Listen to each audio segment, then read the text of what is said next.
The following is a special presentation of Tony Kurre Radio.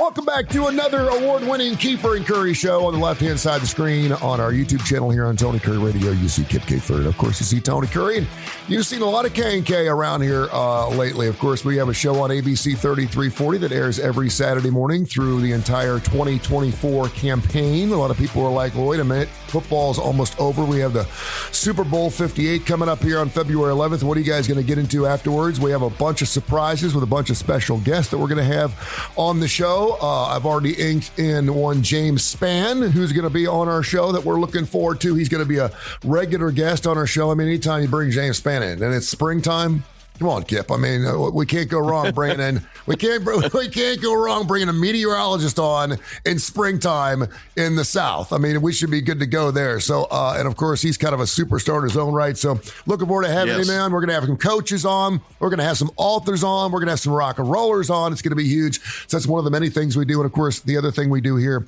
not to mention Need to Know, a show you do here on TKR, is also the Keefer and Kurre show, or show where you and I just kind of talk about whatever we want to talk about. We do actually speak before we do this show. Sometimes we just fly by the seat of our pants, and sometimes those are our best shows. But how are you doing, my friend? First, everything good? Hey, I'm great, Tony. It's a new week and a lot happening, and looking forward to today's program as always.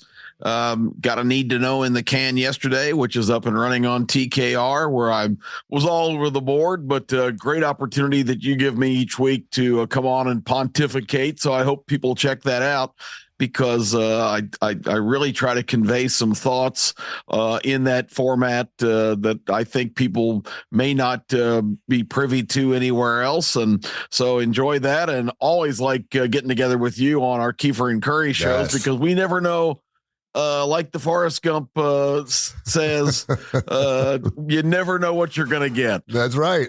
So, we've got Super Bowl 58 coming up. We just had, of course, college football playoffs, and of course, that's fixing to change. And sports are changing so quickly. The news cycle is just flying by. Everything's breaking news now. As a guy who's been around and seen a lot of things, and I think it's been a pretty amazing time for anyone to be alive on this earth. When you look at the technology that's changed, and the social media that's changed, artificial intelligence, and just the technology is just absolutely unbelievable. You and I had a really funny show. We were talking about movies, and if you just take what Jaws looked like 30 or 40 years ago and what we've done with computer animation now, I mean, it's not even close. And it's just amazing how far we've come. And now, of course, we're talking about algorithmic analytics, and we're talking about, hypervision. And I mean, it's just crazy. And so I go and look at sports, and much like yourself, I probably watch ESPN 23 hours a day. And I see their top plays. And I was having this discussion with my son the other night, and I thought, man, this would be a great discussion to have with Kip.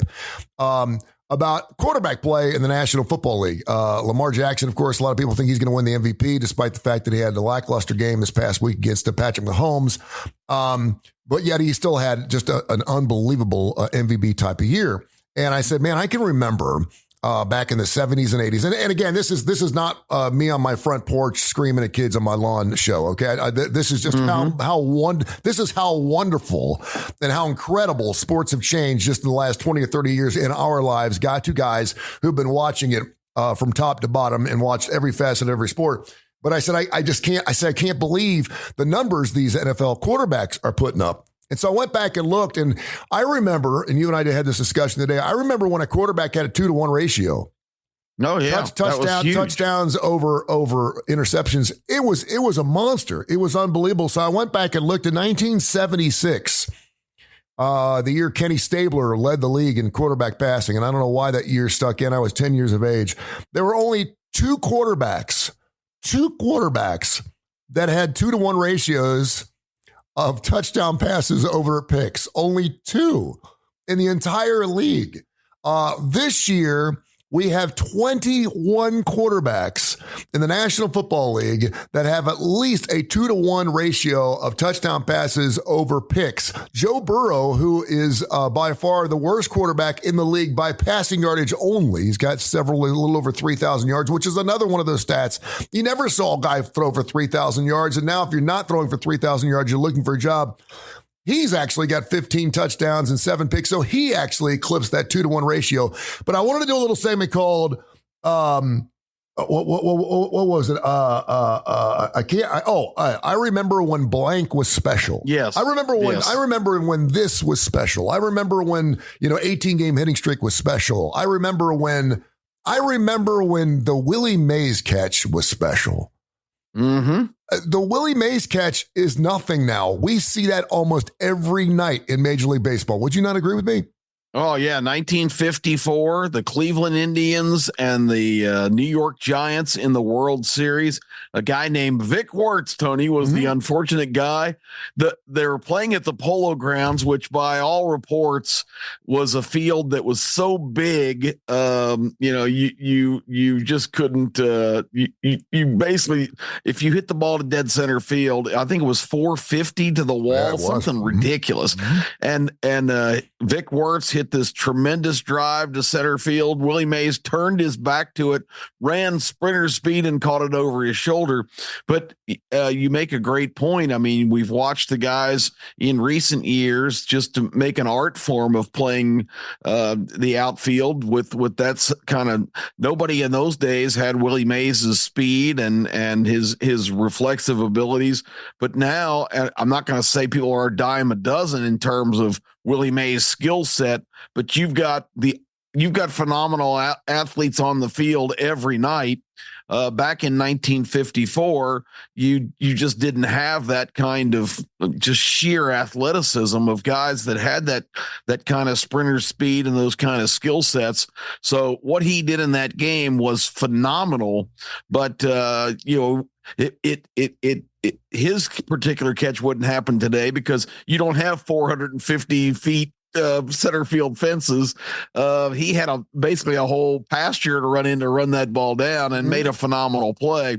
But now, like you say, on the highlight reels, ESPN does the 10 best plays of the day on SportsCenter, and you've got 3 or 4 plays that just make you just shake your head and say that's impossible every single night around the major leagues. It is really amazing, and this is not just for quarterbacks, the National Football League. We can talk about Major League Baseball.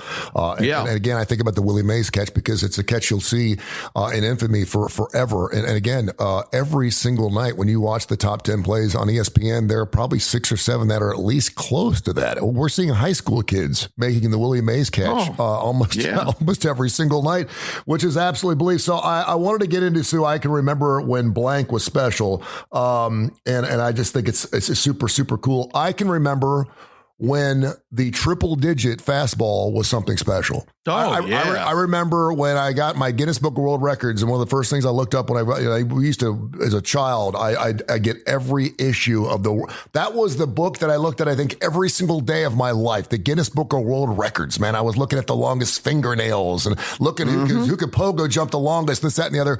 And one of those was the fastest speed in a Major League Baseball game. And it was held by one Nolan Ryan at 101 miles an hour. And this was, I want to say, sometime in the early 80s. Last year, 27 pitchers in the major leagues threw a pitch at least 100 miles an hour, or if not faster. And of course, Aroldis Chapman, the guy who really kind of set the standard for this about 7 or 8 years ago when he started throwing 103, 104 miles an hour. We just never seen anything like that. The jugs gun didn't go up to triple digits. They had to change the jugs gun over the last 5 years because that. But last year, 20 plus pitchers throwing that kind of speed now. I remember when, man, it's just a different time. Yeah, it certainly is. If you go back and read baseball history, you'll see that players swore back in the early part of the 20th century that Walter the Big Train Johnson, who pitched predominantly for the Washington Senators, and these guys, Tony, that's another thing, and I'll save that, but these guys didn't go out and throw their 45 or 50 pitches and then go take a shower after the fifth inning when they qualified for the win. These guys went the distance in games. They went double headers. Yeah, exactly. And they didn't take 5 days rest and have an army of people tending to them. They pitched on a Thursday and cranked it up again Saturday or Sunday. I mean, it's just amazing what you had, but people swore that Walter Johnson threw that hard, but we could never verify that until the radar gun became a prevalent part of baseball lore, and Nolan Ryan is the first pitcher actually recorded on a mechanism to throw over 100 miles an hour. But I mean, there was a day not that long ago when there were some relievers that would come up, and it was still an anomaly where even the opposing team and their own team would, a lot of times if you look at a major league dugout during an inning, there might be one or two guys like hanging on the railing. Most of them are sitting back on the bench or even back in the air-conditioned clubhouse. But when certain guys pitched, all of a sudden, just to see that register on the gun, these guys would be off the bench and hanging on the rail because they wanted to watch and see somebody who had that kind of velocity. And like you just said, now it's dime a dozen. I mean, you've got Walter, the big train for Johnson for the Senators was reportedly about 6'3" and just a big hoss who could just bring it up there. Nolan Ryan, of course, a big Texas guy. But now you've got guys like the Braves, Spencer Strider, who's a 5'11", maybe 175-pound guy. He's cranking up 100 plus on a regular basis. So just like we talked about before, I think the root of everything we're going to talk about is just the supreme athleticism. We know so much more about development of kids and nutrition and different programs for throwing, and a lot of things have been rethought. I think it when we're talking about baseball, we talked about Willie Mays and athleticism a minute ago. There's there's been great sports books, but my favorite, and I'll quote it all the time, was the original Ball 4 written by Jim Bouton in the 1960s. Jim Bouton broke the unspoken rule that what's said in the clubhouse stays in the clubhouse. Jim Bouton wrote a tell-all book that just was an absolute firestorm of controversy because he pointed out a lot of things that were on behind the scenes in baseball and was basically shunned by the rest of the players for the remainder of his career for coming out with a tell-all book. But Jim Bouton says in that book about baseball players in that era, he said they were far from well-conditioned athletes. These guys were some wild men, Tony. They played mostly day games, and they were out on the town until the wee hours.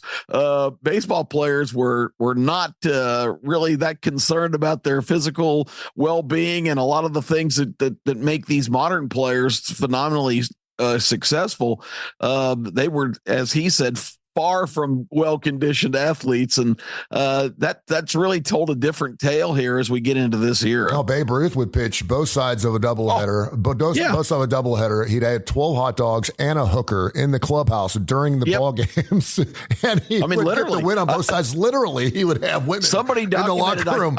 I think he did have, in of course, in one doubleheader, he'd have a clubhouse kid, and he'd run him up to the stand, into the stands to bring back a dozen hot dogs. Yeah, exactly. I mean, and drink beer with them, of course. You have to have a beer if you're going to have yourself a hot dog. Oh, absolutely. No, it was amazing. And you look at someone, and all I could think of is, TB12 or 34. Look at Tom Brady and what he's done with his body, and a guy that played till he was 45 years of age. The only reason these guys could perform at the levels they were performing and get away with the way they were is because everybody was working it that way. You didn't have, the mechanics. And you mentioned the fact that you have these guys that are out pitching, 10 or they're on pitch counts of 10 to 12 pitches.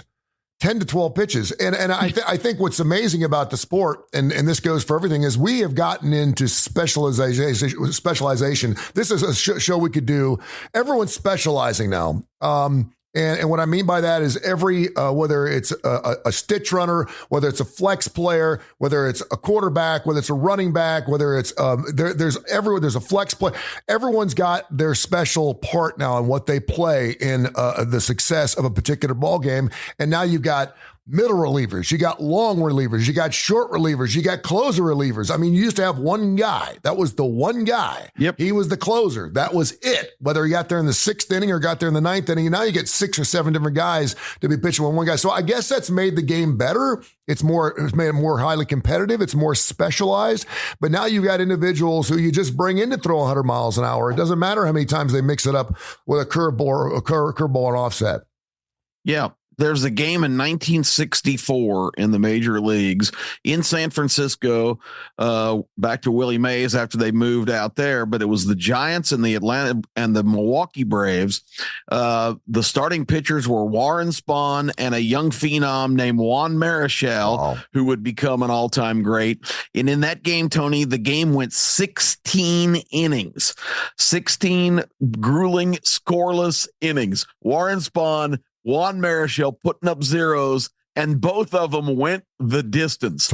In the bottom of the 16th, Warren Spahn still on the mound for the Braves, 0-0 score. Willie Mays hits a walk-off home run to win the game. They didn't keep the stat of pitch counts in those days, but people have gone back and looked at that and have estimated that they both threw up to 170 pitches each in one ball game. In this day and age, there would be federal officials coming and taking the managers away for human abuse. I mean, now if you get to 100 pitches in a game, there's like this freaking out by the announcers. He's already at 103 pitches. How much further can he go? I mean, it's just a different era now, because when you were a starting pitcher in those days, Tony, that was your game. Yeah. This is you're not taking me out of this game unless I'm absolutely getting bombarded or my arm's about to fall off. I mean, it's just a whole different school of thought now, because pitchers are coddled and they have so much investment in them that remember a couple of years ago, and they unfortunately just retired, Steven Strasburg. I remember when Steven Strasburg was a rookie phenom with the Washington Nationals, but they said, he's had arm surgery. We're not going to risk this. They had a decision they had made of how many innings he could throw before the season. When he reached that point, they were shutting him down. Yep. Well, the Nationals surprised everybody, make the playoffs, but he's not allowed to pitch in the playoffs because his pitch count's already run out. We've got the best young pitcher in baseball, but we're going to try to preserve him for the future and not even put him in the playoff roster.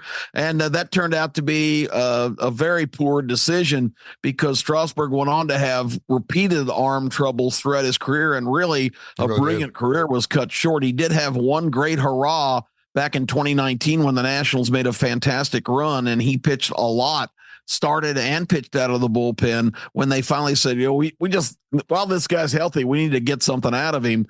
But what a different mindset. I mean, can you imagine back in the old days in the World Series? Well, we're not going to let our best guy pitch because we're already concerned he's at his limit. That would never have happened. All right. I want to get back to some things we remember as children too, because my house was in Westchester, Ohio. It's about 23 miles north of Cincinnati, the downtown and tri-state area, right where, of course, Covington and Newport, Kentucky ledges up against Cincinnati.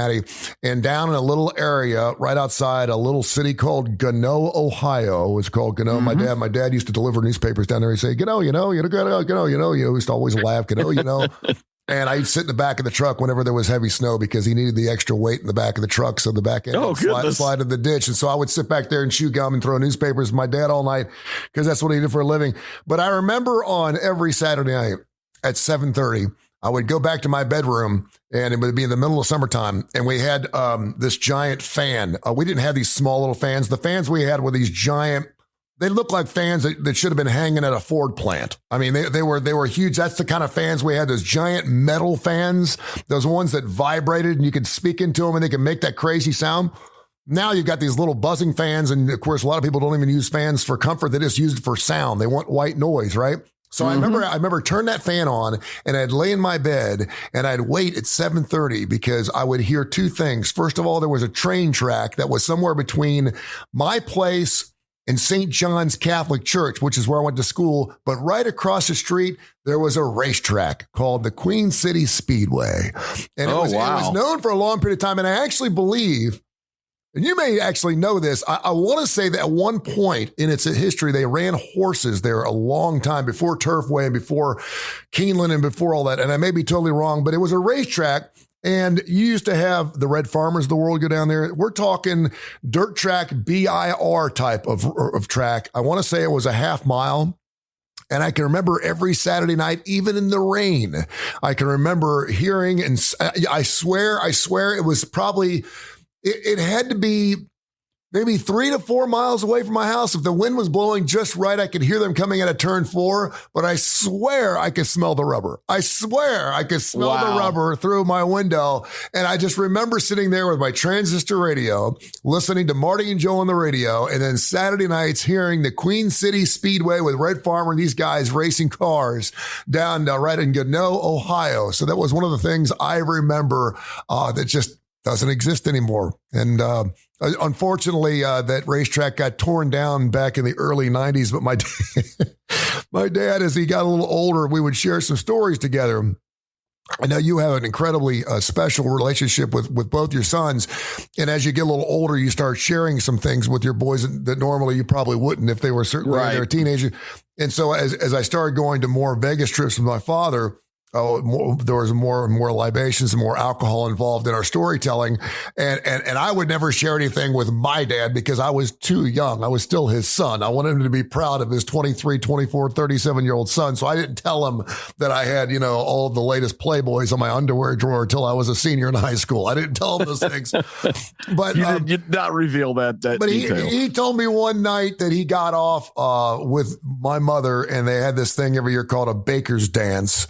That was at St. John's Church, Catholic Church, and it was a baker's dance. And I can remember my dad coming home. My dad was a Marlboro smoker, and I can remember him smoking a cigarette, putting that cigarette out in the rind of a grapefruit on the kitchen table. Drunk off his ass after that baker's dance. And he had to drive over 100 miles a night to deliver newspapers. And so he would have my mom in her dress, get in the front seat of, this is what my dad did for a living. He did it for 37 years. He was a newspaper distributor. He would have my mom deliver the first half of the route. And I'll never forget hearing and smelling all those different sounds. But he told me one night that he got so drunk after a baker's dance that he actually drove through the gate at the Queen City Speedway and drove his Econoline 1500 van around that track about 25 times before the cops showed up and made him stop. And they're like, "Dick, you need to get off the track. It's too late. We're not doing this tonight." My dad said, "Yes, sir." And he had a whole pile of newspapers in the back of his truck, and he went on. Oh my God. When he shared that story, I was like, "You did what?" It would be the same as you breaking into the Talladega Super Speedway and just running around the track for 25 or 30 laps till someone came by and said, "Kip, it's time to wrap it up, my friend." Amazing story. So that's another one of those I remember when. What else you got, man? Well, I remember when, and this is certainly in the headlines now. I remember when, Tony, the last pick in the NFL draft was dubbed Mr. Irrelevant. The last guy picked was not a guy that you would have ever expected to see suited up on the sideline. He was already interviewing for jobs as an insurance guy or at the local post office. But in this Super Bowl coming up, it's something that nobody remembers because it's never happened. The starting quarterback for the San Francisco 49ers is going to be Brock Purdy, the very last player picked in the 2021 NFL draft out of Iowa State. And he will be at quarterback due to just an unbelievable set of circumstances and how things work out. And this is a young man that I think everybody should be a fan of, because the first thing he gave credit to after the game, and it's not socially as acceptable anymore. You'd hear it more and more but you heard it a lot more back in the day. But Brock Purdy gave his thanks to God above, who has guided him, and he's kept the faith and maintained his faith.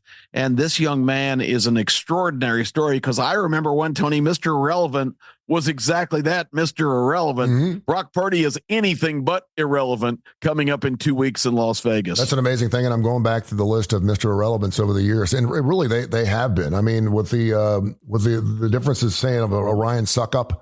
There have been a couple of guys that are still playing in the league, but certainly at this point, and you could certainly make the argument that you may want to be better off not being Mr. Irrelevant because you probably get a chance of making more money on a practice squad than you in the National Football League than actually signing that contract because of the way the contracts are signed up. Something else I remember that is just amazing, and it used to be in the National Football League. I was a Kenny Anderson fan with the Cincinnati Bengals, and I remember the night that he broke the record in the National Football League for most consecutive passes without a drop. He had 20 consecutive passes caught in an NFL football game. And back then, you didn't throw the dinks and the dunks. You didn't throw screen passes. I mean, a pass was a pass was a pass. This is back in the 70s. And to throw 20 consecutive passes, and these guys weren't throwing it 3 or 4 yards down. Right now, you could break a record every night in the National Football League if you wanted to. If you wanted to break the record for the most consecutive passes caught, anyone could do it in the National Football League. You just bring your running back out and you can dunk it to him all night long. Oh, yeah. That record was 20. Right now, Ryan Tannehill, Marcus Mariota, Phillip Rivers, and Nick Foles, all 4 of those guys record breakers for holding the most consecutive passes without a drop at 25. I think the last time it was done was back in 2016. And just another situation I remember how the game has changed so much. The pass used to be so dangerous. I mean, you're going to do what? I mean, I remember, and I had a great discussion with Mark Ingram. We had this great discussion about when we actually talked about when they implemented the forward pass in the National Football League in the first place. You probably have some history in that because you have history of everything, and I love to hear your stories. But I mean, the first time they were talking about implementing this play, Notre Dame, they were talking about implementing this play where you were actually going to fling the football down the field, and they're like, how is that? It's going to be like a pinball. No one's going to be able to catch that football. The other team in that game, I think it was Army. Notre Dame was Army and Navy. Both were the powerhouses in that day. And that was when Notre Dame said, we need to use this loophole in the rules, the forward pass to beat them. And Army actually called timeout and protested the officials, questioning the legality of the forward pass. Yep. They did. And people were like, what are you talking about? And now look at the game. Look how it's transferred. And of course, chicks dig the long ball. We love scoring, man. I mean, if I turn a game on and it's 43-42, I'm in for the long haul. If it's 16-14, I may turn it off. But man, people love scoring. They love to see offense. And of course, the forward pass and the passing game has certainly brought just a wonderful thing to the game. And really, it's just made it so much, we used to have so many game managers, in every facet of football. Whether it's Pee Wee or anything else. And now the quarterback is such a huge, important part. It's the most important part. Even so that, I almost hate it for the Dalvin Cooks of the world, these guys who just a couple of years ago were talked about being MVPs and all of a sudden they can't find a football team to run for. It's just amazing to me.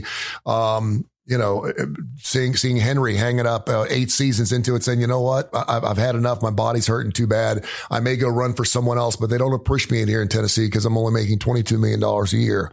The game has just changed. Poor guy. The game has changed so much, man. What else has changed for you in sports? You got anything else? Well, sure. I remember when on the same line you were just on, I got into football early enough where I remember when the quarterback not only ran the plays, the quarterback called all the plays. Mm-hmm. You didn't have signals coming. You would never had the Jim Harbaugh scandal about stealing signs and people relaying information from the sidelines.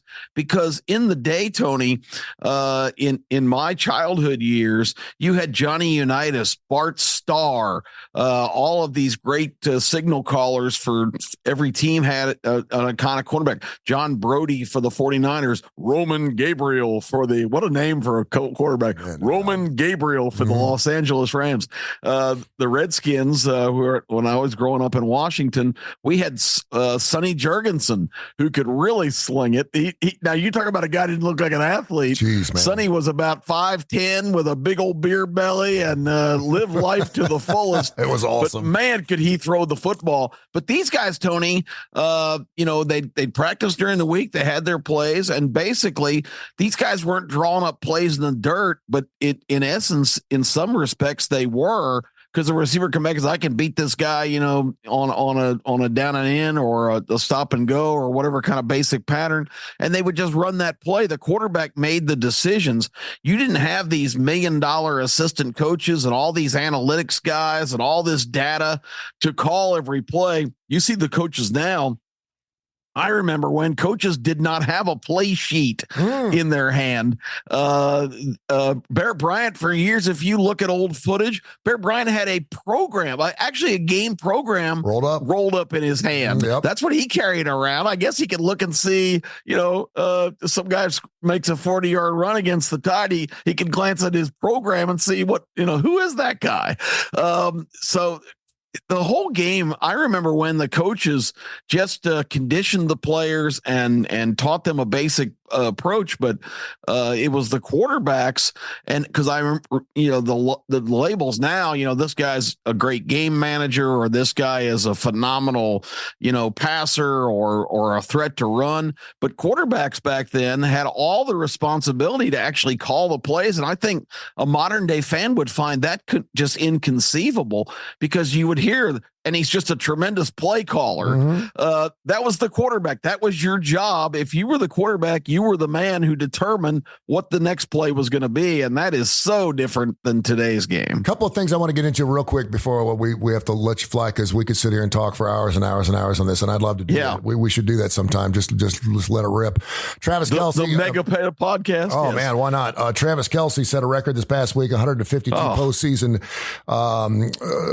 receptions, which is, I didn't think the Jerry Rice number would ever. I mean, I listen, my Bengals played against the San Francisco 49ers twice. They got beat. I hate San Francisco because of that. And every time I looked up, Jerry Rice had the football in his hand. It was unbelievable. It was Dallas Clark or somebody. It was always someone that wasn't a Cincinnati Bengals for sure. But Jerry Rice was always catching the football. I swear he had games where he caught 25 or 30 passes. No, he was amazing. And to see Travis Kelce break that record, and another record that may actually go down by the time you hear this podcast, depending on when you listen to it, because you can hear the show 5 days a week in the TKR app. Hopefully you listen to it live, and a lot of people do, and certainly watch it here on our YouTube channel. But we have some records in the National Hockey League that are about ready to be broken. When you're talking about winning streaks, I don't follow hockey like you do. I love hockey. I love going to watch it live. There's just too many other sports going on during the hockey season. But talk about the Edmonton situation with, of course, 16 victories in a row. I believe it's Pittsburgh. And I think Columbus had won 16 games in a row at one point as well. How special is this record if, in fact, they break the record for most consecutive wins in an NHL season? Is it that big of a deal? Yeah, well, hockey's been going on forever. Yeah. The original 6 teams in the National Hockey League, it expanded in 1967 and added 6 more teams. And then the Edmonton Oilers were a team that were in the American Hockey League, or not the American Hockey League. They were in the World Hockey. I got to always get those monikers right. The WHL, the World Hockey League. And finally, they became enough of an annoyance, just like what happened in the NFL when the AFL was competing for players, including Alabama's own Joe Namath. That they merged to make their leagues. This year, we're seeing here in Birmingham, the USFL, who has been in place for 2 years, has now merged with the XFL. It's going to be one unified league this year, the United Football League. So there's a long history of this, but the Edmonton Oilers came into the NHL as a World Hockey League team, and since then have been a very dominant franchise. They had a guy named Wayne Gretzky who turned out to be pretty good. 99, yeah. I remember in high school, Sports Illustrated came out with Wayne Gretzky's. We talked about Sports Illustrated on our last show about how it was the absolute, town crier for everything sports. You just waited at the mailbox for your Sports Illustrated every week. But a 16-year-old kid was on the cover named Wayne Gretzky, who was setting every record ever conceived in junior hockey in Canada. He was the first guy that he was a first-round draft pick by the Edmonton Oilers. And you talk about guys that live up to their hype. LeBron James is another one that, was on everybody's radar when he was in high school. Wayne Gretzky as a teenager, but Wayne Gretzky set every scoring record on earth in Edmonton. Also had another guy named Mark Messier, was a Hall of Famer. They just rolled for 3 or 4 years, and then they fell on kind of hard times. Always, being basically a playoff team, but now they have the greatest player in the game named Connor McDavid, which I know most sports fans probably never heard of, but this guy is just a production machine too. They've got a great team last year. I got to see a couple games in the playoff series with the Las Vegas Golden Knights, where the Golden Knights upset the Oilers, who were the heavy favorite to win the Stanley Cup last year. And they came back with a little bit of, hangover, I guess, Tony, because the start of the season, the Oilers got off to a terrible start this year, and nobody could understand why. They fired their coach, and, I don't know the behind the scenes and what was going wrong, but the new coach stepped in and they started winning right away. And now they are on a 16-game winning streak. And you talk about hockey with a game that's just so dependent on, you got to show up every night and just work your butt off to win games. It's tied, as you mentioned, with 2 other teams, the longest winning streak in the history of the sport. And when they come back for the All-Star break, their first game back, ironically, in Las Vegas against the Golden Knights, they can set the all-time win streak, and hockey goes back to the early parts of the 20th century. So, 17 games in a row in hockey is phenomenal because, the sport, of course, rewards the superstar players and the hard workers, and a lot of hockey's a grind, and to win 17 games in a row is, in any sport, is phenomenal. In hockey, it's never happened before. So we're going to have a chance to see some history first to next week. And I love to see history. I don't care what sport it is, man. Anytime you get a chance to check out sports history, it's amazing stuff. Check out our history making show. We have a show on ABC 3340 every Saturday morning from 10:30 to 11 o'clock. We're on every single Saturday through 2024. We're going to have special guests. We're lining up a guest from a weekly standpoint. Yes, we'll talk a lot of sports. We've got the NFL, and of course, the Super Bowl coming up. We got March Madness right around the corner, Major League Baseball. We're going to get into all kinds of sports stuff, but we'll also get into relationship news. We'll get into authors. We're going to talk about rock and roll. We're going to talk about music, all kinds of great stuff. Check out Kip Keefer, Tony Kurre. It is the starting lineup, and we'll do that again on Saturday mornings from 10:30 to 11 o'clock on ABC 3340 on network television. Kip, until next week, my friend, thank you so much. I appreciate you. Keefer and Kurre, always a joy, Tony. Thank you, and thanks to all the listeners for tuning us in each week. This has been a special presentation of Tony Kurre Radio.